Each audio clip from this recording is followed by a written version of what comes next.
You can see your screen on YouTube. You see my screen? Mm. Oh.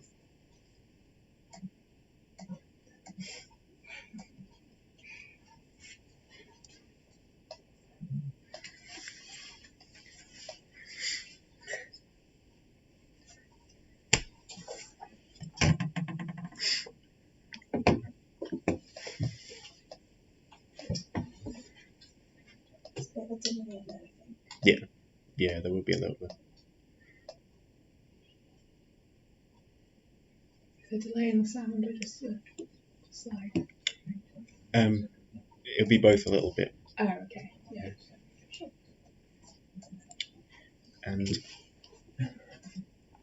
if we're lucky, yeah, we should be live and ready to start now, I suppose.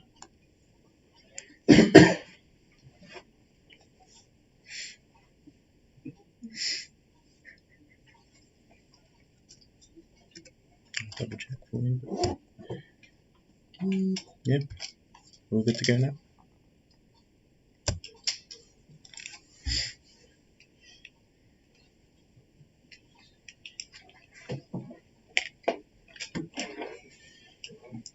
Yeah, we're just waiting for a few more people to link into the video. I think we've got 9 at the moment, so we'll just wait a couple of minutes.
Yeah, I think so. Yeah.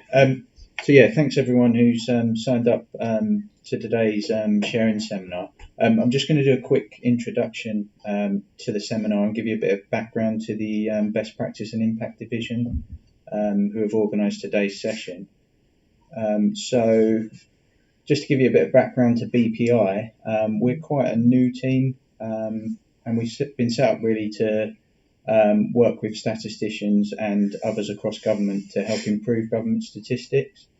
And we do that through advice, consultancy, training, guidance, and we also run champion networks across government as well.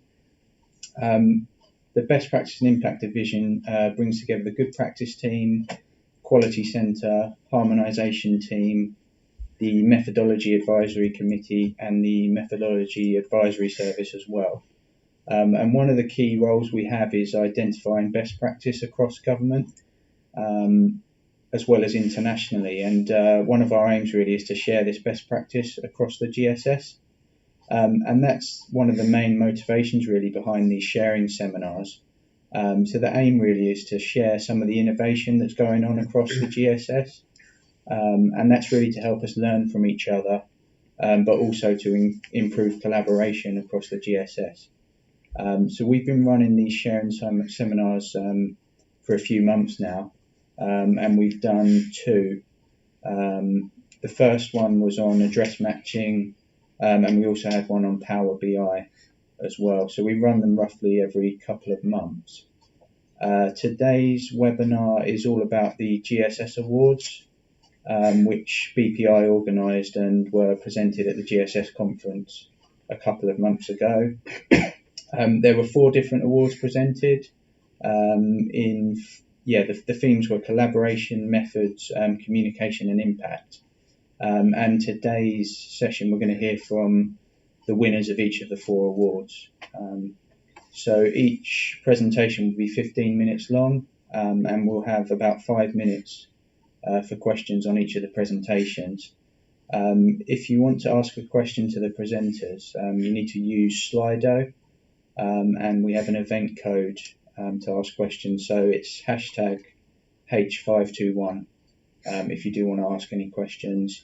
And you can also use that to let us know if you are having any technical issues with hearing the content or viewing the content as well. So that's a quick introduction from me.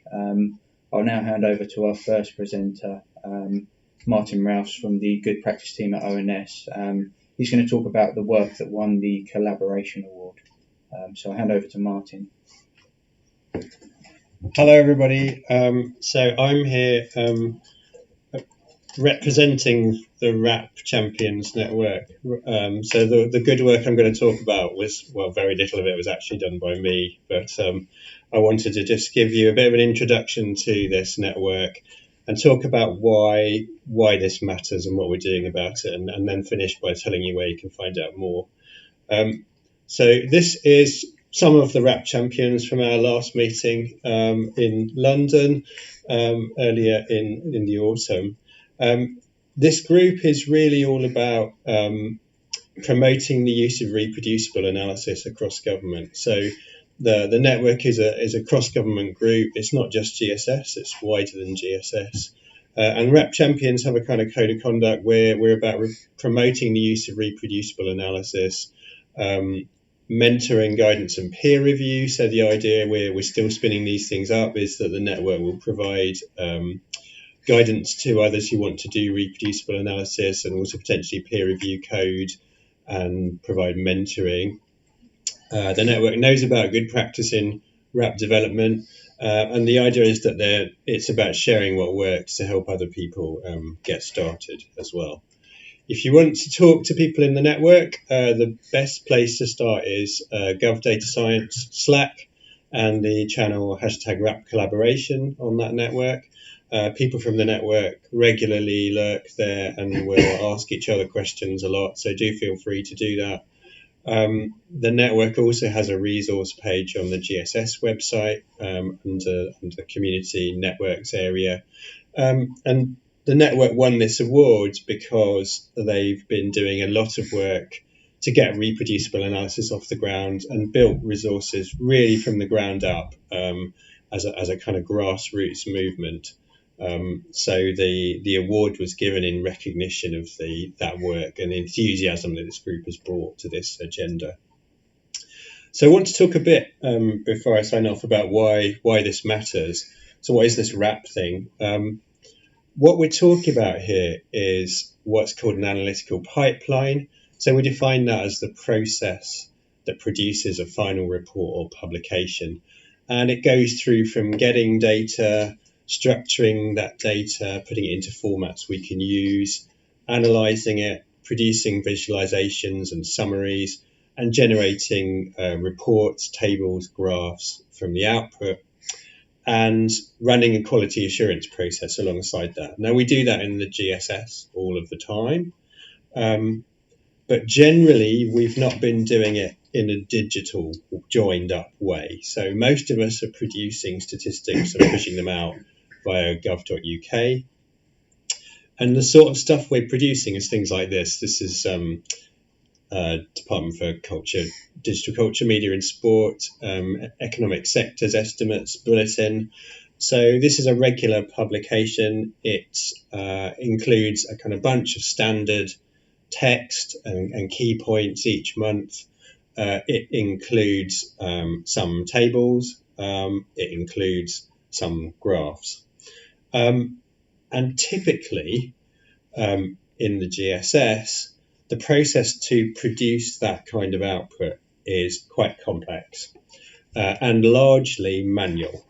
So if you're lucky, you may have some kind of database backend that you're pulling your data directly out of. but often we're working with multiple data inputs from different sources. We're working with multiple tools to build the outputs that we need. We're pushing from those tools into a drafting software like Word, for example, and eventually we're pushing out to something like PDF and out onto the web.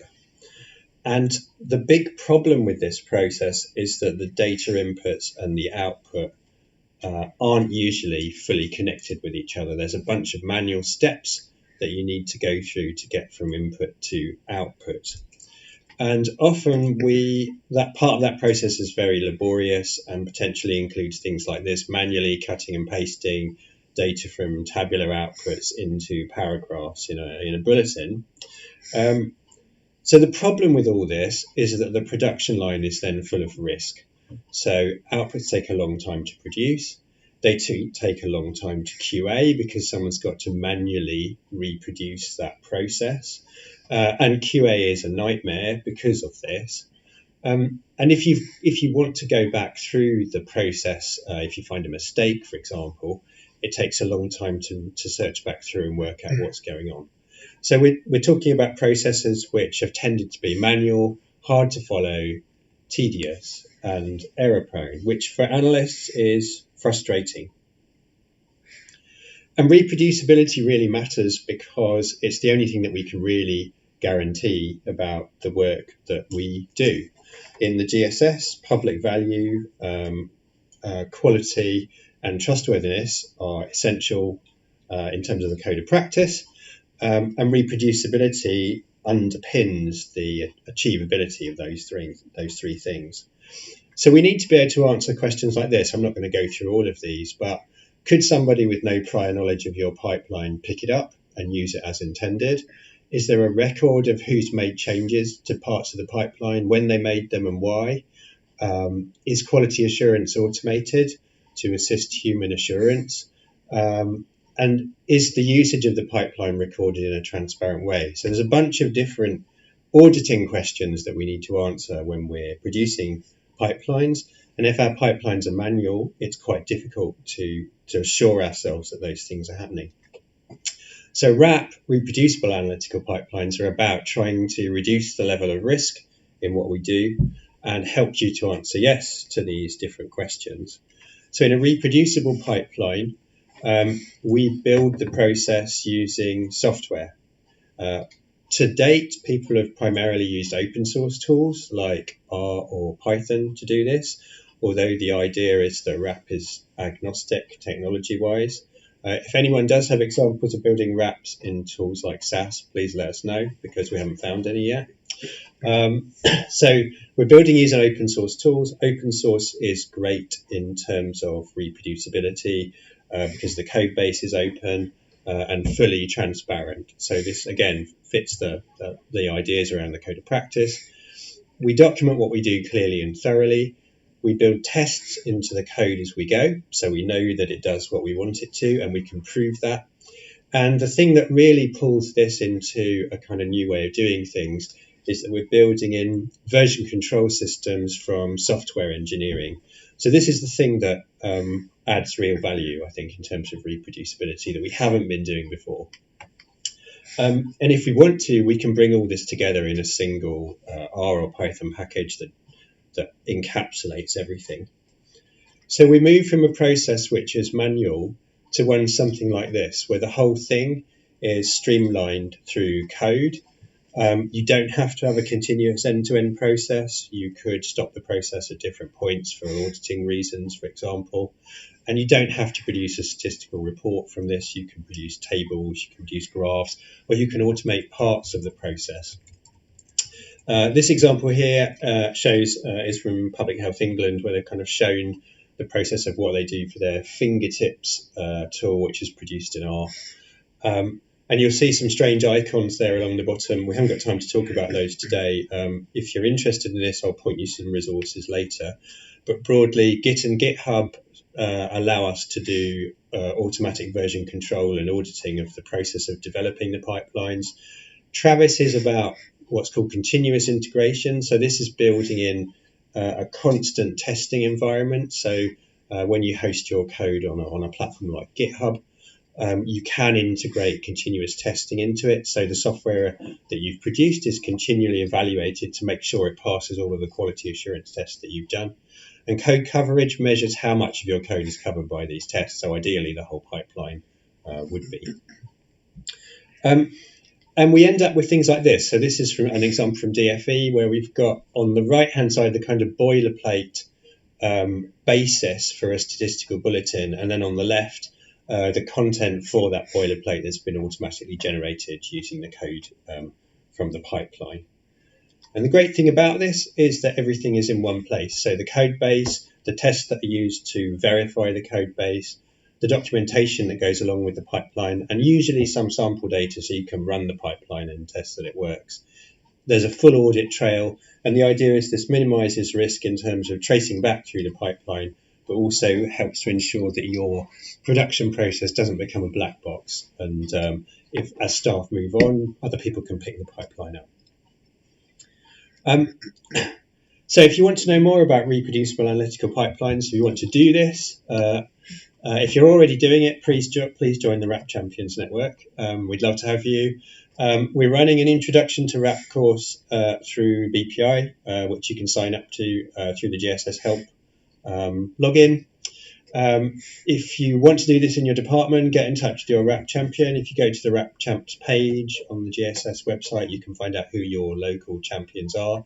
And the Good Practice team is offering some support for teams who want to move in this direction. So again, if you email us at GSS Help, we can provide some support for you. Last slide, resources on this. So Data Science Campus is currently developing some training resources that will help you in this journey, particularly around reproducible analysis. In terms of BPI and the Good Practice team, we're coordinating the kind of knowledge sharing and administering the network. The Champions is about providing expertise, mentoring and review, and sharing what works, including the various pain barriers they've been through to get technology, for example, into their department. And GDS are supporting this with kind of deep expertise around reproducible analysis. Heads profession are very bought into this, and the Office for Stats Regulation is a strong supporter of it. And that's me done, I think. So my last slide is just to say thank you to these people, all of whom provided content for this talk, which I've shamelessly ripped off. Brilliant, thanks Martin.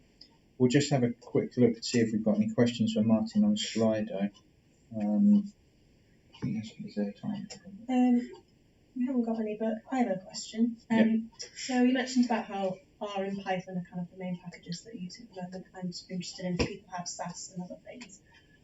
And although it's kind of agnostic, as you say, are there some things that are more suitable for doing this kind of thing? So if you're looking to kind of do RAP and you had it all in SPSS, would it make more sense to sort of just go to more of the open source and stuff? Yeah, so the reason the open source tools work well is because they're very well integrated with the version control systems like Git.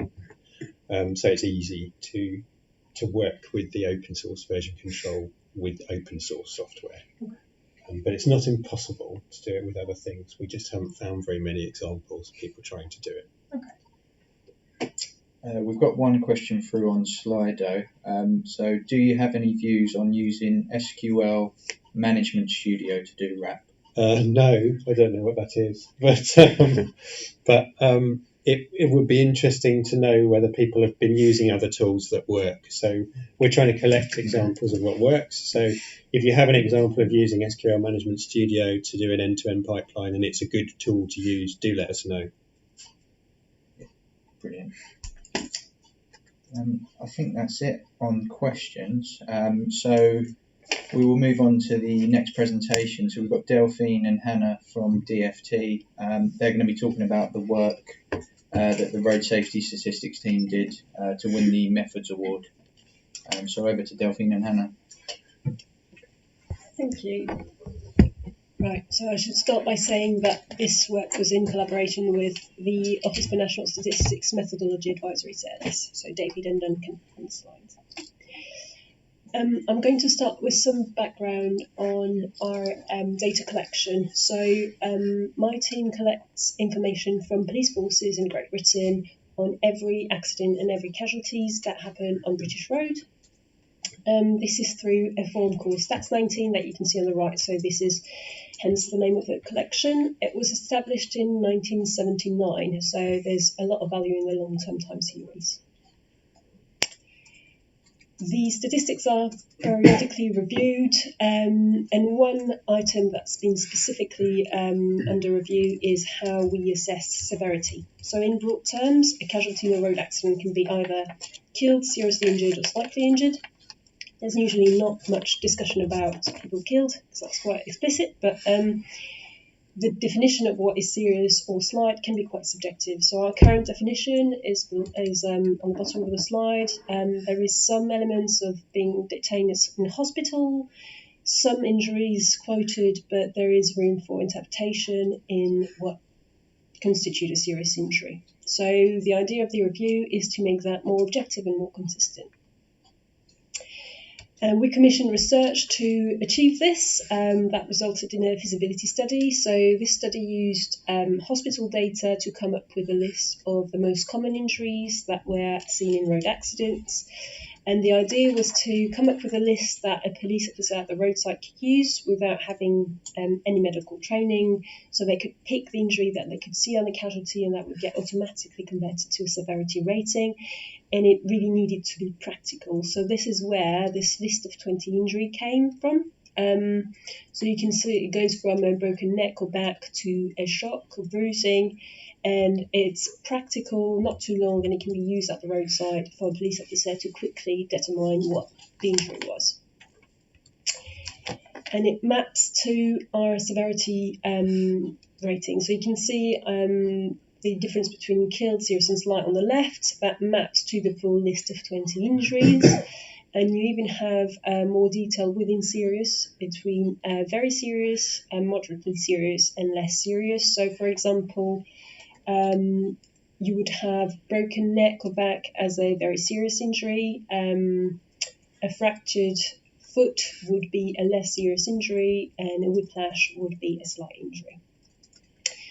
So this injury-based approach has been used in two systems called Crash and Copper. And the issue we had is that these systems were adopted not in all police forces and not at the same time. So Crash and Copper started coming into play at the end of 2015.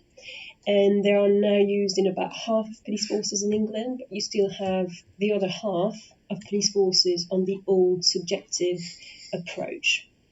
So as you can imagine, this is going to cause a major problem. And this is what we saw in our statistics. So the history of the trends have been that there has been a decline in the number of serious injury up to 2010, and then a plateau.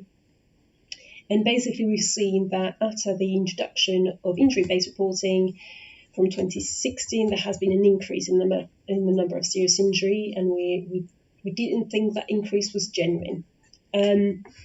Basically, we were expecting the new injury-based method to be more accurate and therefore to be higher, just because we knew from previous evidence that police forces tended to underestimate the severity of an injury.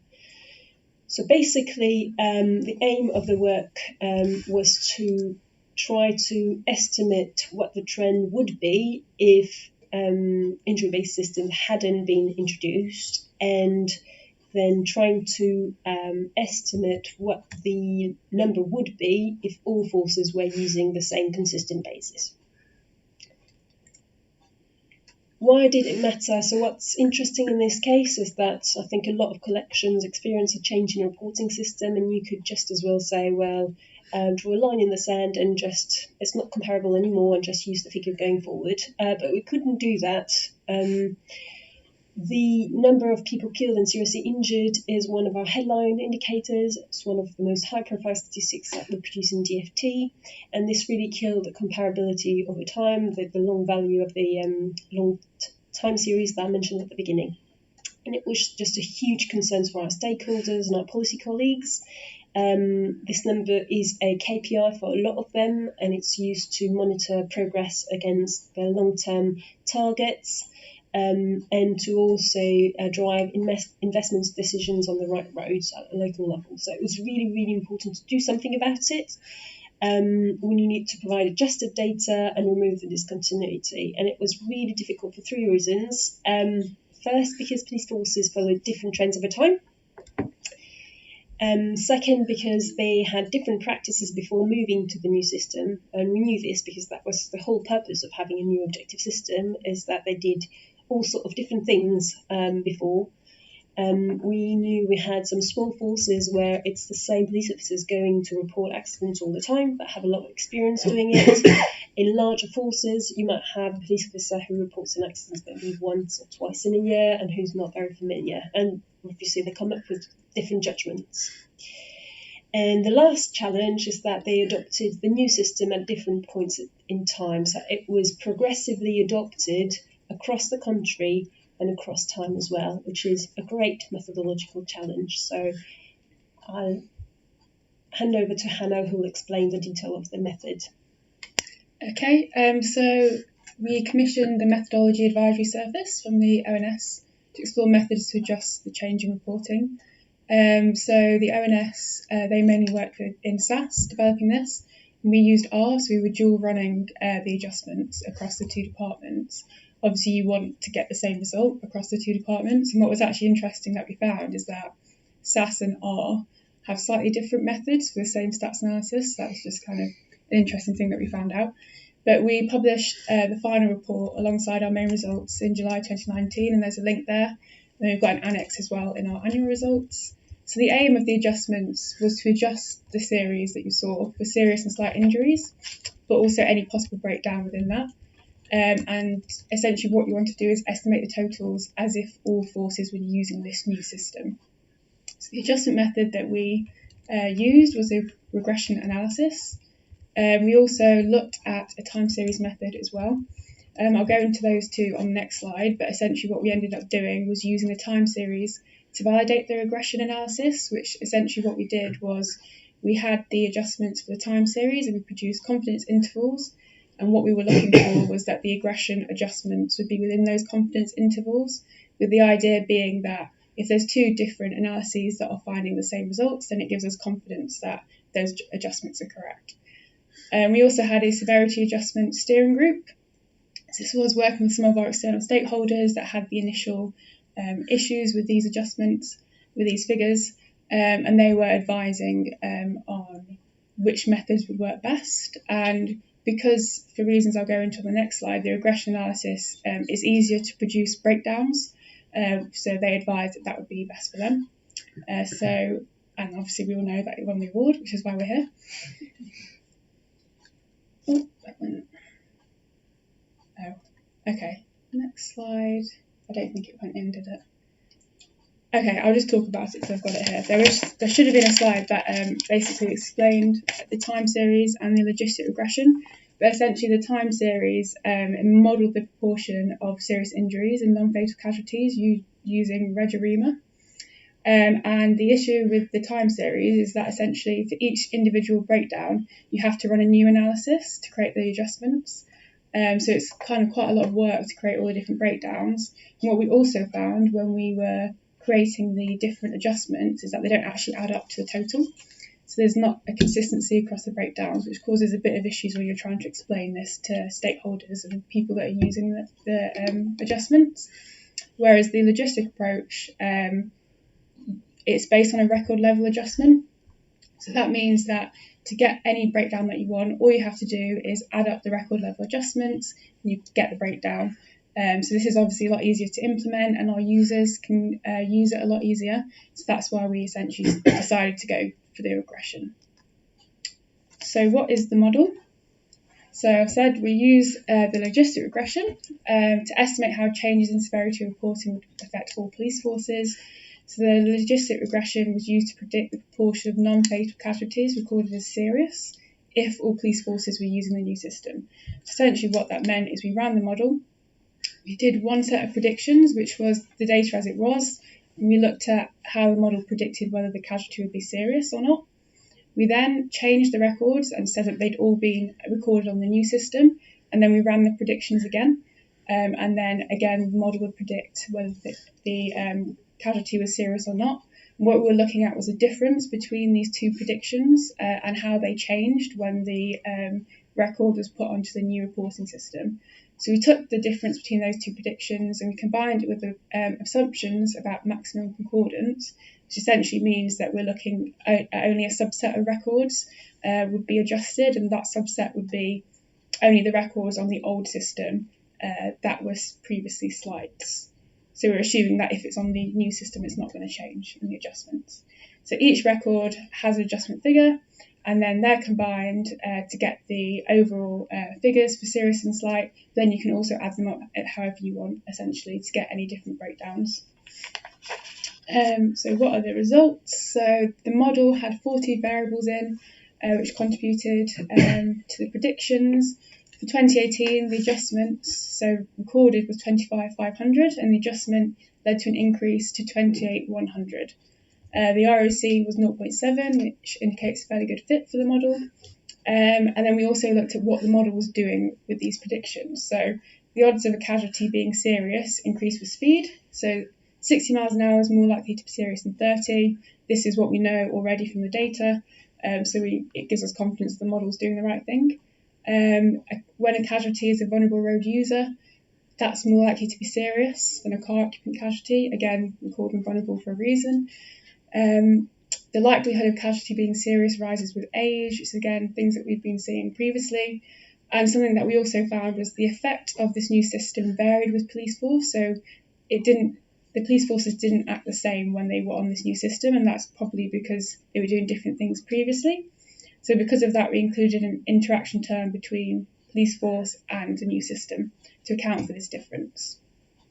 And this is what you get when you've got the adjustments. So this is what we published. The green line is the adjustment, and the grey line is the reported figure. So when we're publishing, we always show the adjusted figure and the reported, so people can see what it was before and what it is now. But we recommend that people use the adjusted when they're looking at trends over time. And the key thing here is in 2015, you can see that previously there was an increase, which is when people were adopting this new system. With the adjustments, you don't see that anymore. And if you look further back in 2004, the gap is bigger between reported and adjusted, and that's because at that time, there was no police forces with the new system, and therefore all the records are being adjusted. Whereas when you look at, for example, 2018, some of the records are already on the new system, so only about half the records are being adjusted, so that's why you see a smaller gap. And in the future, if all police forces were to use the new system, you'd see the two lines actually start to meet.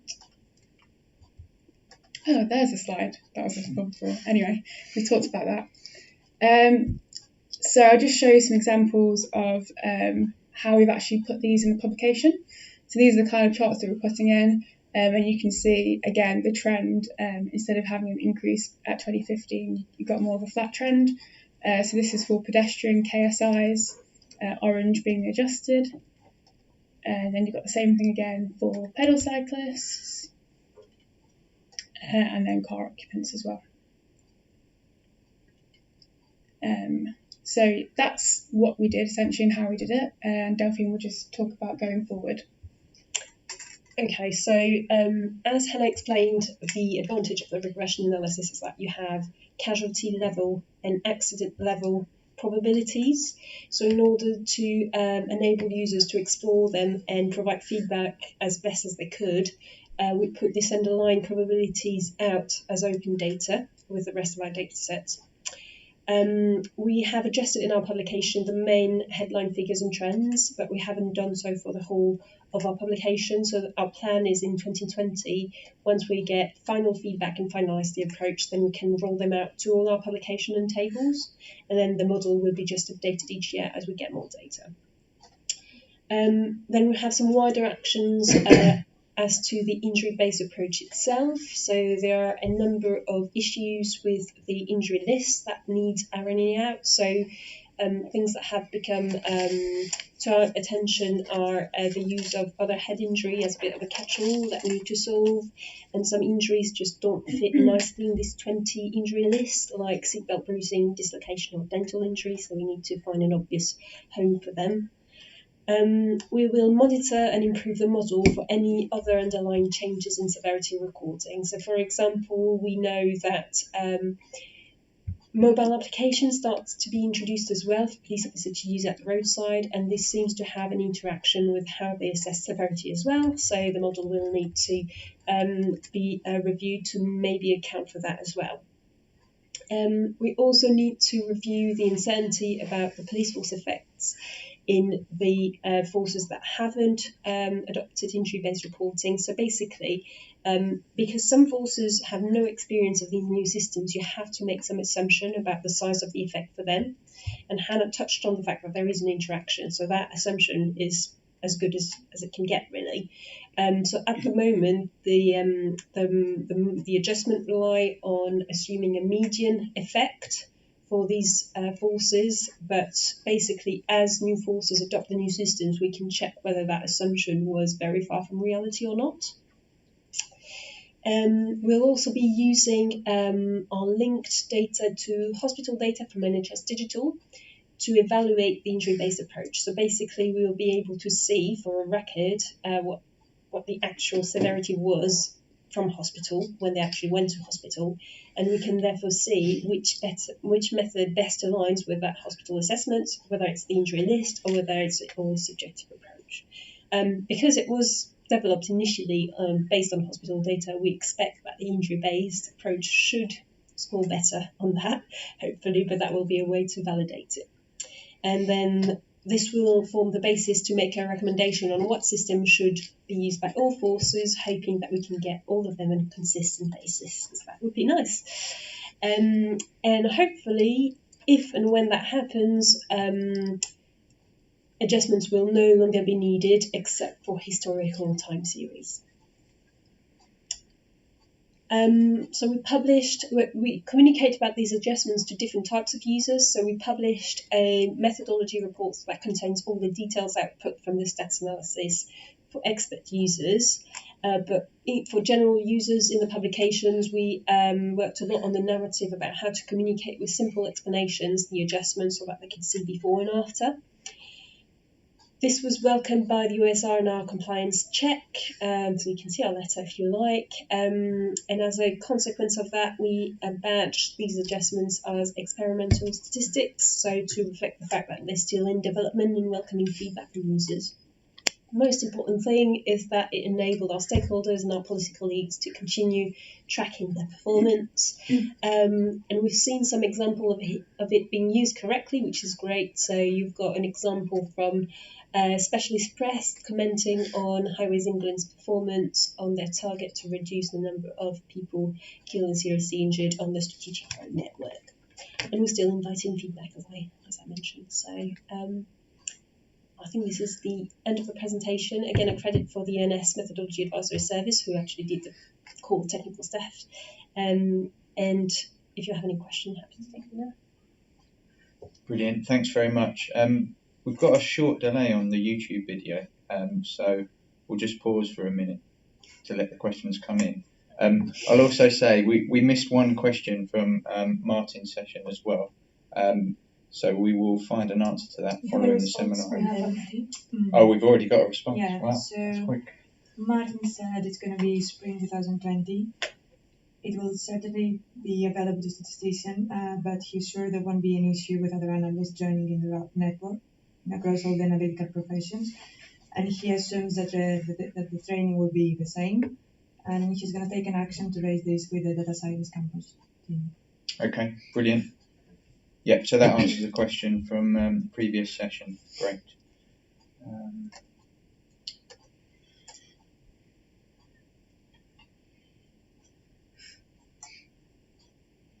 Maybe it was just very self-explanatory. Yeah, it was a great presentation. Thank you. We'll give it another minute, because I think we're doing well for time. So we'll give it another minute to see if there is any questions.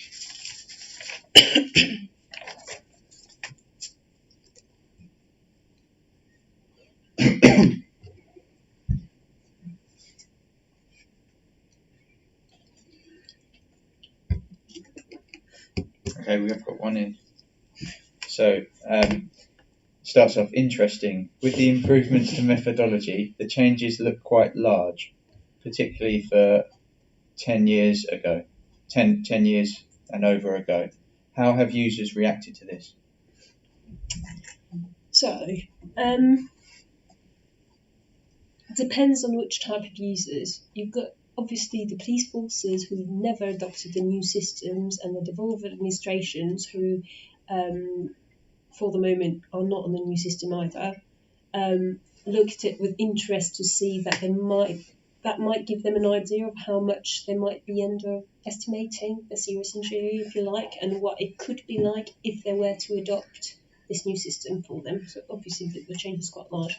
For a lot of our users, actually, the key thing is the trend, not much the level, if you like. So basically what this is showing is that historically, especially further back in time, we've been underestimated quite a bit. But it doesn't change the decrease previously in the plateau since. And that's the key message, is that basically we haven't made much progress since 2010 in terms of the most serious casualties. Does that answer the question? Yeah, I think so. Yeah. You have to say, because they can't. Yeah, no, I think it does. Brilliant. I think that's it for questions on that session. So thanks very much for that. We'll move on to the next presentation. So we've got Andrea from the Policy Evidence and Analysis team at ONS, and she's going to be talking about the work that won the Communication Award. So over to Andrea. Fab. Thank you very much. So I'm going to talk about some research that my team did into estimating the impact of automation. So a little bit about the results and how we communicated those to win the award. Apologies if anyone went to the RSS conference this year, because this is a recycle of the presentation that I did there. But hopefully I've added some bits to make it interesting if you did. So first of all, I'm going to talk a little bit about the motivation for this work. So the Cabinet Secretary Advisory Group commissioned this piece of work to feed into the Cross-Whitehall Labour Market Group, looking at what is the future of work and what will work look like in the future. So the aim was to gain a better understanding of the picture of automation in the UK, because the government hadn't done any research into this or published official estimates. So that's what my team were tasked with. And there were two existing methods for evaluating automation already out there. So I'll just talk a little bit about those. The first one was the Frey and Osborne method. And this assigns an occupation one singular probability of automation. So the whole occupation faces the same risk regardless of what you do within that occupation, which leads to an overestimation of the extent of automation. And I'll talk a bit about that in a second. But the OECD approach, which is another existing approach, is a task-based approach, so looks at the actual things you do within your job. So if you think of, for example, McDonald's or other fast food outlets, when you arrive now, you go up to a screen, you tap in your order, and then you go to the till, collect your order, or even go and sit at your table and they bring it to you now. But whereas before you would have had to go to the till, queue, and do all that at the till. So the Frey and Osborne probability would have assigned people with one singular probability of automation, but there are actually tasks within your job that would be difficult to automate. So people don't take people's orders now, but they still serve them, they still prepare the food, they still give it to people. So it's not that jobs will completely go, it's that the way that people do them is changing, and that's what the OECD approach tries to cover. So our methodology took a kind of combination of both of these. So we used the OECD methodology as our core method, and the data we used to do this was the Frey and Osborne probabilities of automation. So as a starting point, we took these occupation-based probabilities, but then we also used the PIAC data, so the UK programme for the International Assessment of Adult Competencies. So this contains some data as listed there, so socioeconomic characteristics, but also specific information relating to the job, so the skills required for that job and the tasks that you perform within that job. So what we did was, the PIAC data is at an individual level. So each person on the PIAC data will have a probability of automation based on their occupation. But the PIAC data contained 2-digit occupation codes, and the Frey and Osborne probabilities were at 4-digit occupation. So that meant that each individual would have multiple Frey and Osborne probabilities assigned to them. And then taking those multiple probabilities, we used regression to estimate the impact of variables in the PIAC data on that outcome. And then using these parameters, we gave each individual one overall probability of automation on the PIAC data. So the good thing with that, that slide's got a bit weird. We get fewer probabilities of automation at the extremes. So the red dotted line is what the probability distribution of the Frey and Osborne probabilities looks like. So you get lots of jobs at either really low risk of automation or really high risk of automation. But then the blue line is the OECD approach. So that shows a much more even distribution, reflecting the fact that there's that kind of grey area in the middle where, jobs won't be completely gone, but they will change.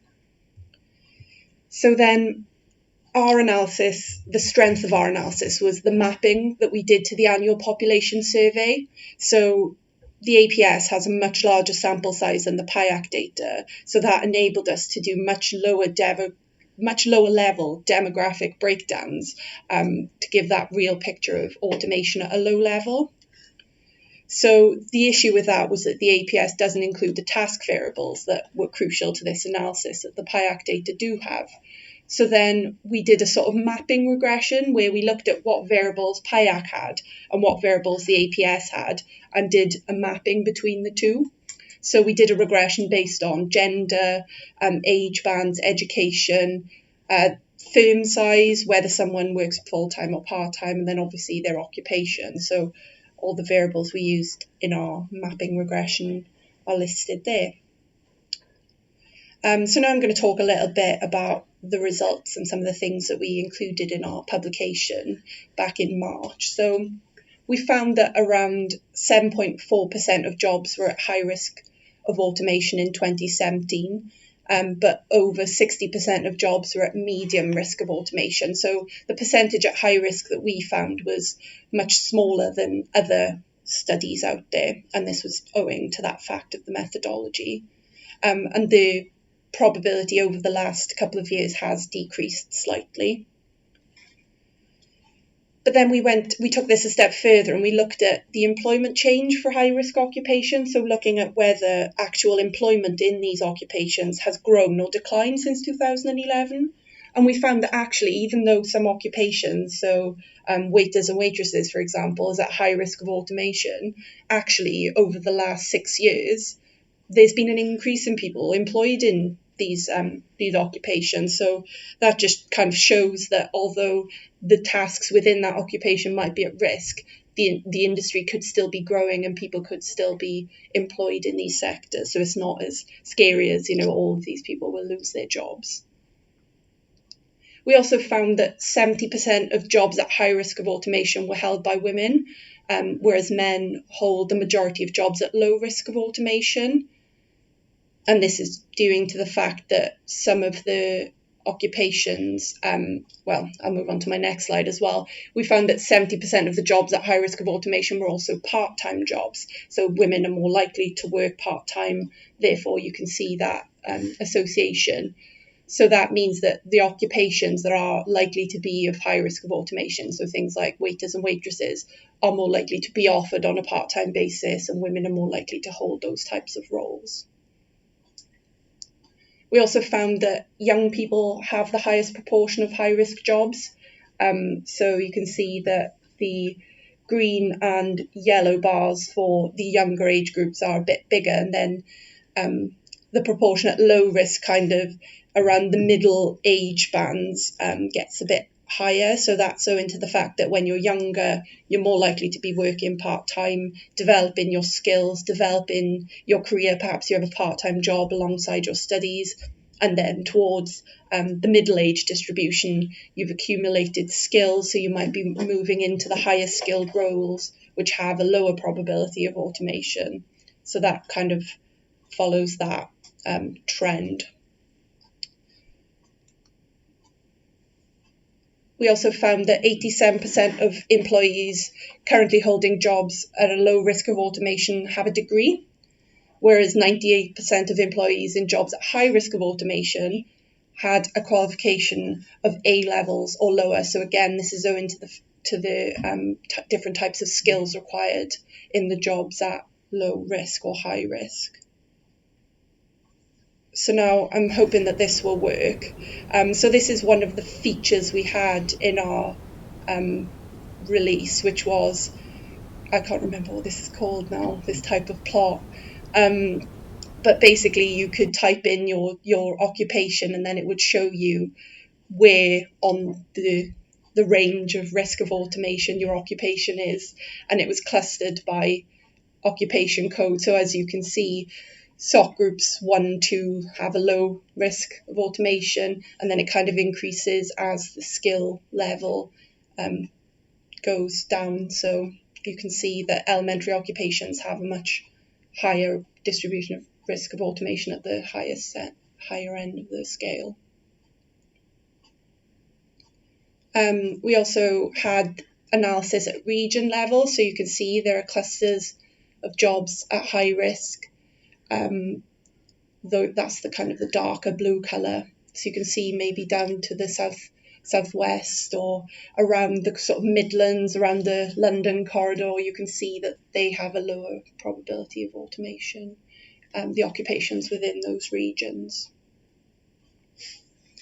And this was another feature, so we included our chatbot, which enabled you to talk to the chatbot. So I'm just going to be quiet while this video plays.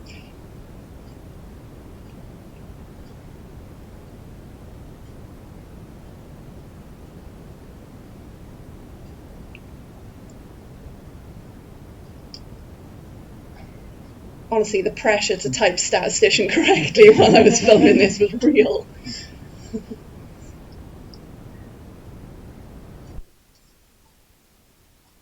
So then it gave you options, and you could choose your occupation based on what you typed in.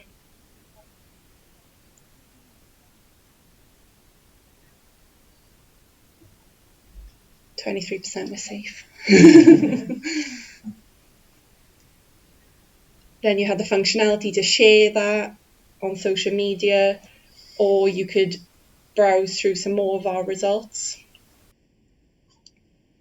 So that was probably one of the strengths of our releases, where it was a bit ironic that we had a chatbot talking to people about automations, and that definitely wasn't lost on any of the journalists that picked up this story. But that brought a kind of engaging element to our release, which was probably one of its strengths. So then moving on, we also did some research into the tasks at risk of automation. So we took the 50 occupations at the highest and lowest risk of automation and looked at the skills or tasks that were involved in these occupations.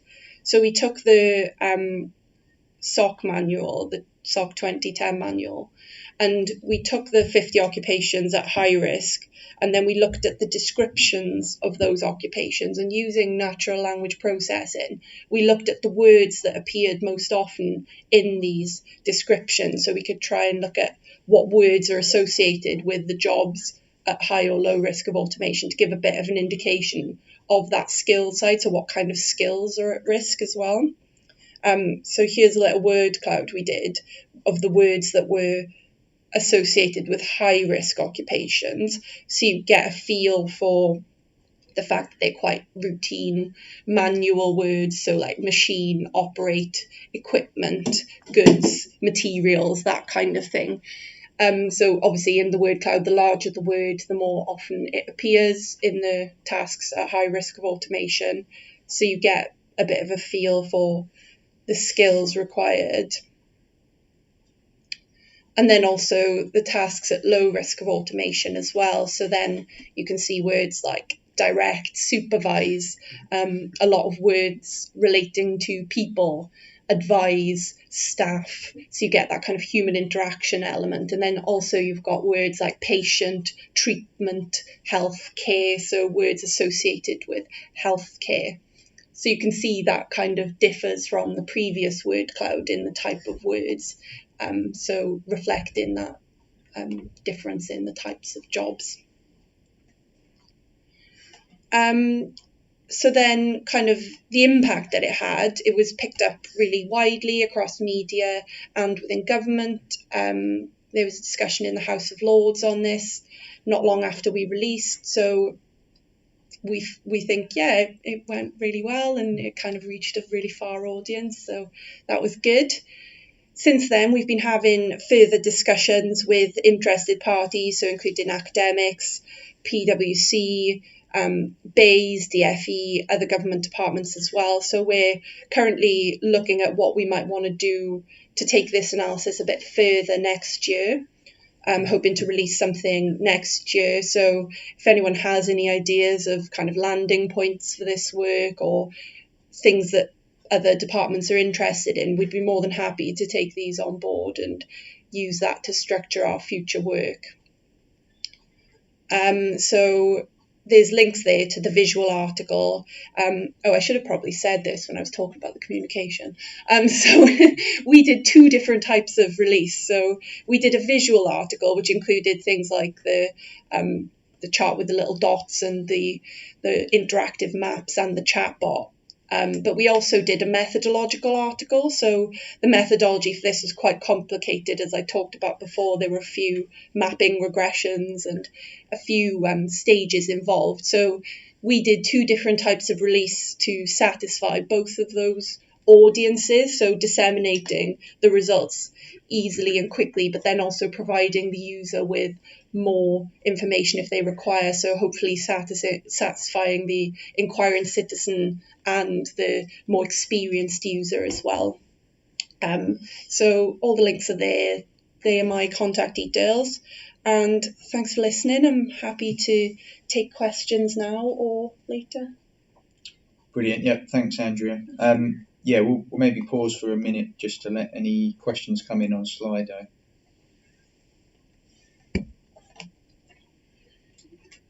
I had a question about the chatbot. How do you go about setting that up? What's the platform then? I'll be honest, I don't have a clue. The visual team in ONS did it. So the data viz team based in our office down in Titchfield did a fantastic job of putting that together. So I don't know how they did it, but it's pretty cool. But people to get in touch with. Yes, Okay. yeah. Yeah, if anyone's interested in that sort of thing, I could pass on their details.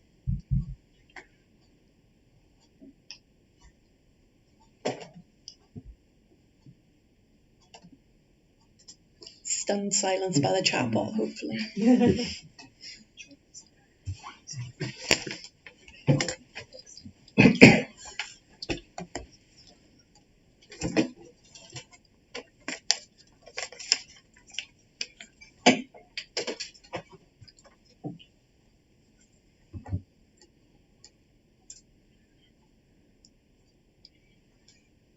Okay, we'll move on.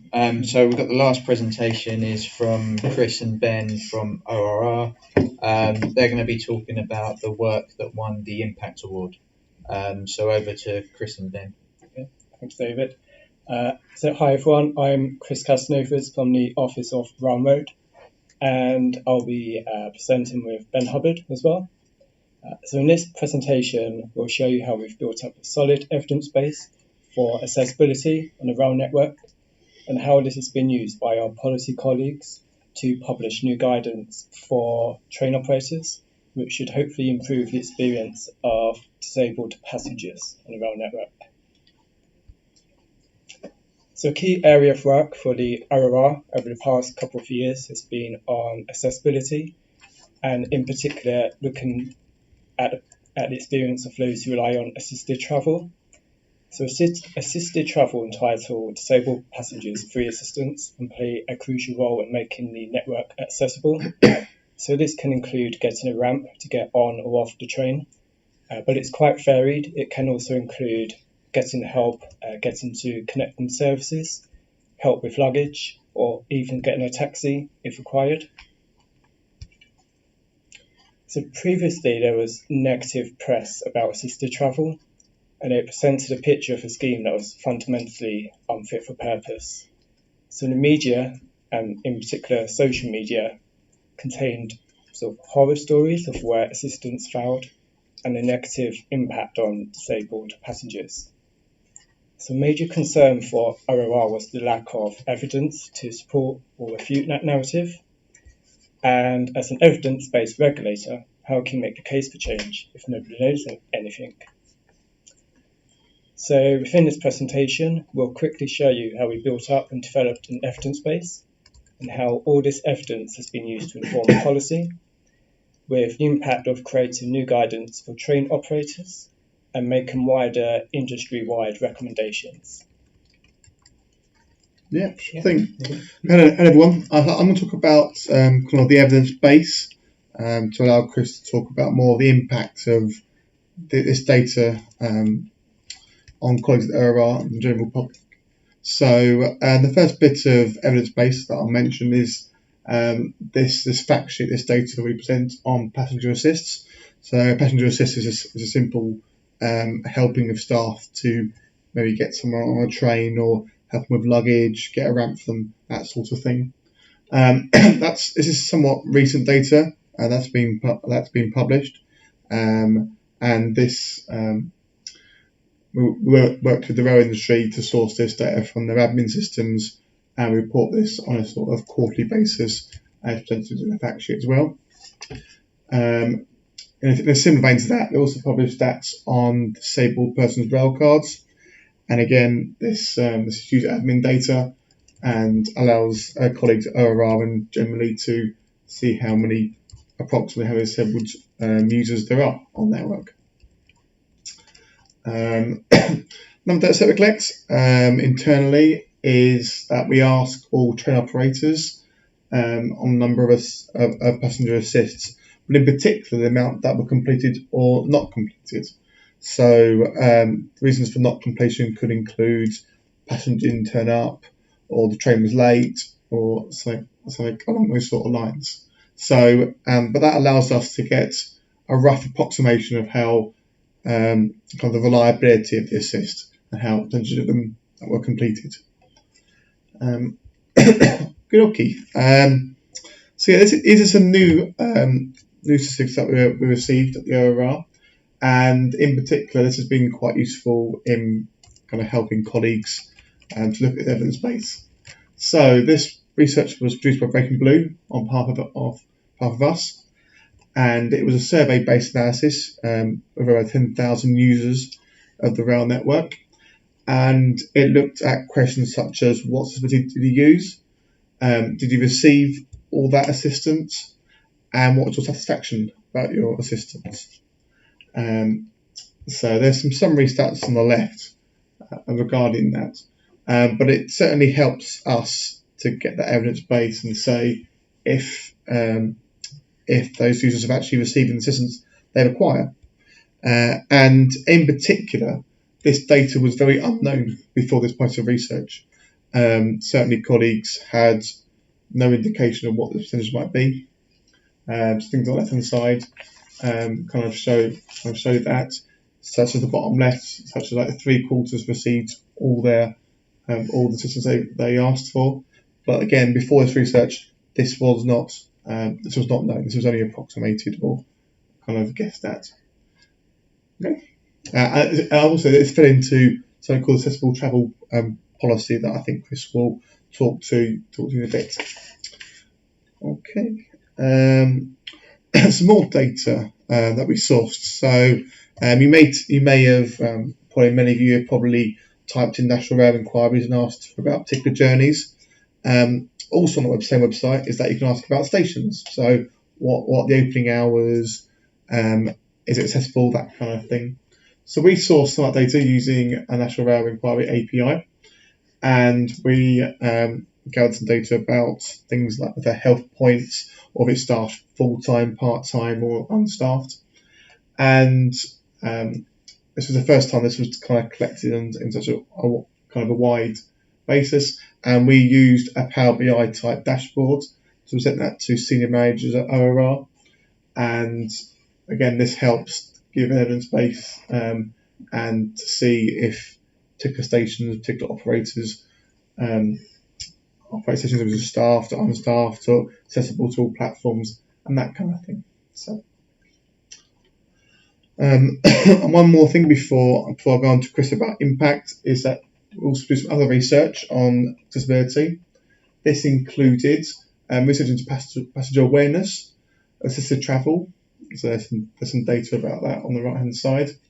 There's also some mystery go shopping of Turp and Go systems. So again, all the assist that I mentioned before in this talk has been about booked assistance where you book in advance. There's also quite an unknown data set about unbooked assistance where somebody might just turn up at a station and say, "I'd like a ramp please to get on this train," and that sort of data isn't collected, hasn't been known about before this type of research. So yeah, I'm going to move on to Chris. Thanks, Ben. Okay, so all of this evidence was used by our policy colleagues to publish new guidance on accessibility on the rail network. So this was called Accessible Travel Policy, or ATP. So the guidance outlines the commitment that train operators must include in their policies for helping older and disabled passengers to travel by rail. And this can have quite a big impact nationally. So in a few slides' time, I'll demonstrate how some of these were data-driven, but I'll just highlight some of the benefits.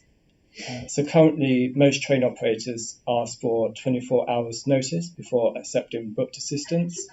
But so by 2022, this will be reduced to 2 hours. It also aims to increase the reliability of assistance and reduce the number of assistance failures. However, when assistance does go wrong, it will be easier for passengers to receive redress for which they're entitled. The guidance also aims to strengthen train and station operators' disability awareness training. So as Ben noted, it also aims to improve the accessible journey planning, in particular improvements to the National Rail Inquiries website.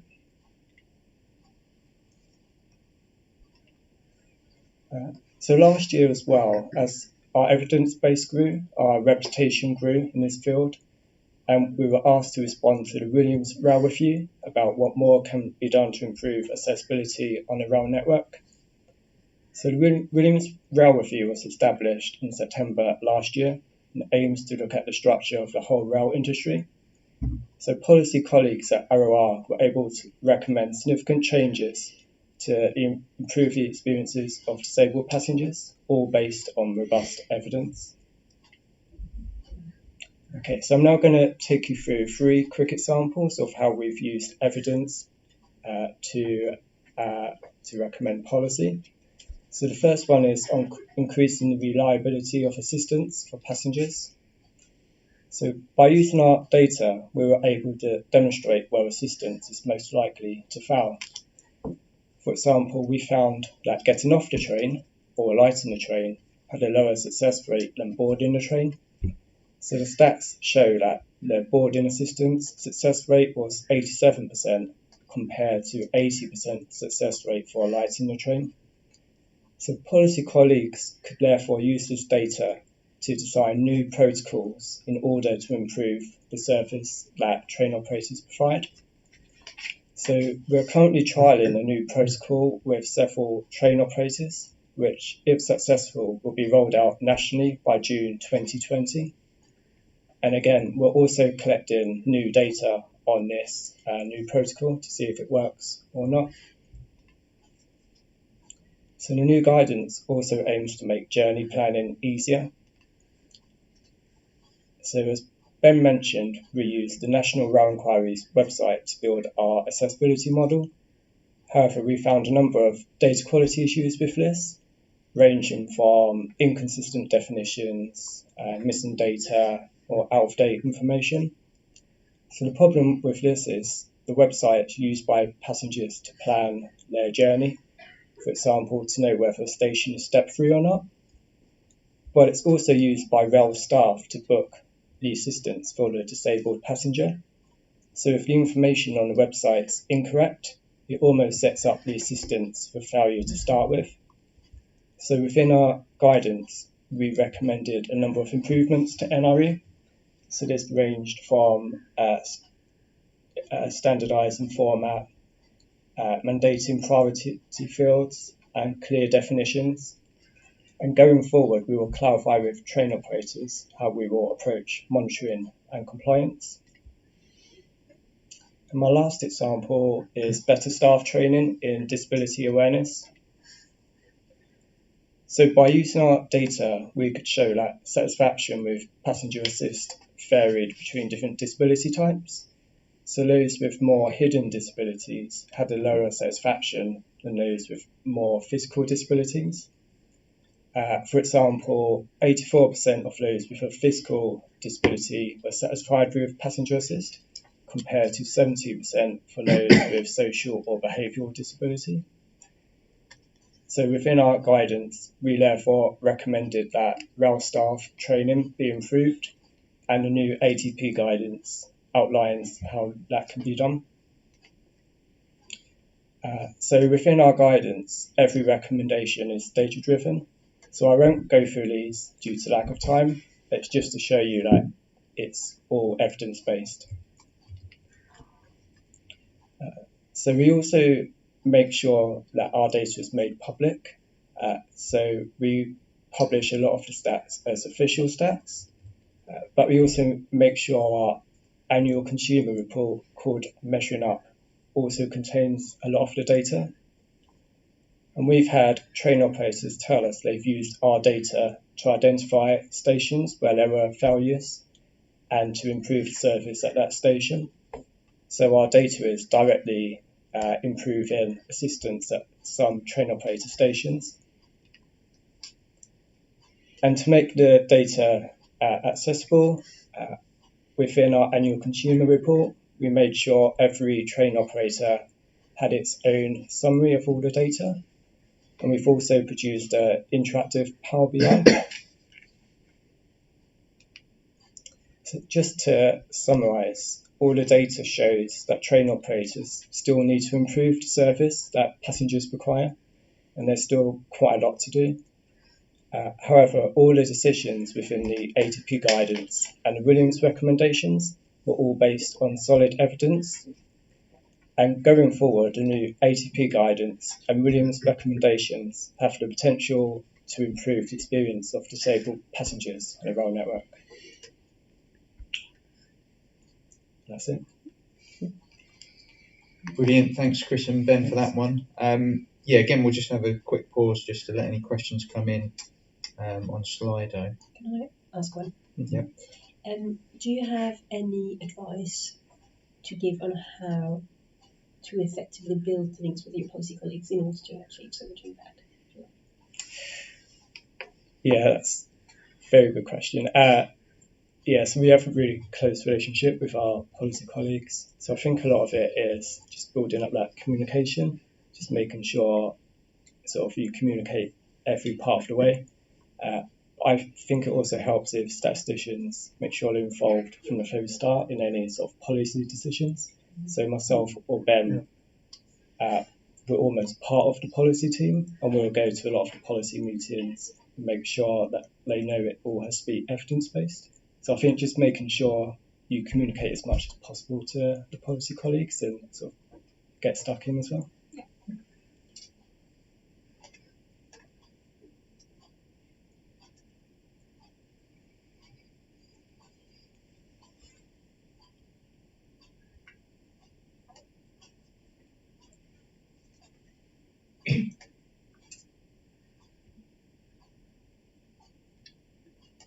Okay, I don't think we've got any questions. So that's the end of the webinar. I just want to say thanks for everyone who watched the webinar, and thanks to all our presenters. Just to let you know as well, our next sharing seminar is likely to be late January or early February, and we're going to be releasing details of that in the next couple of weeks. So have a look on the GSS website for more information on that. So yeah, thanks very much.